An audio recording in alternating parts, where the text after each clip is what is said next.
ស្រង់ហោឆ្ងាញ់ពីសា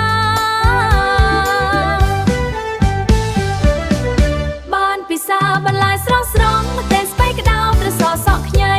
បានសាំងពិសាចាំរសជាតិមិនភ្លេចណែមគ្រឿងខ្មែរយើងរសជាតិជាប់ចិត្តជាប់កាយមោទនភាពជាតិរសជាតិមិនភ្លេចគ្រឿងផ្សំធម្មជាតិល្អល្អជ្រើសរើសដោយយកចិត្តទុកដាក់រូបមន្តតាំងពីបុរាណរក្សាទុកមិនឲ្យបាត់បង់អនាម័យជាចំអនាម័យជាចំគុណភាពជាអាទិភាពទៅបណែមគ្រឿងយើងឈ្នះចិត្តអតិថិជនទៅបណែមគ្រឿងយើងឈ្នះចិត្តអតិថិជនបានពិសាបន្លែស្រស់ស្រង់តែស្បៃក្តៅត្រសក់សក់ខ្ញីបានសាំងពិសា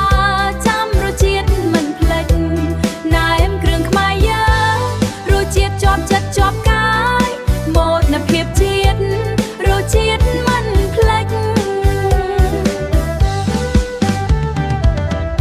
មិត្តភក្តិជួបជុំគ្នាញ៉ាំណែមគ្រឿងបុរាណសប្បាយរីករាយគ្រប់គ្នារសជាតិឆ្ងាញ់ជាប់ចិត្ត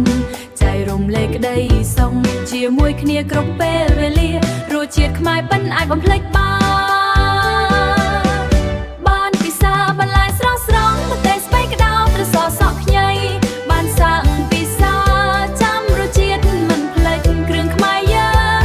រសជាតិជាប់ចិត្តជាប់កាយមោទនភាពជាតិ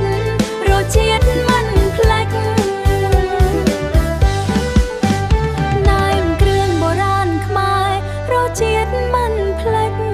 ឆ្ងាញ់ជាប់ចិត្តឆ្ងាញ់ជាប់កាយ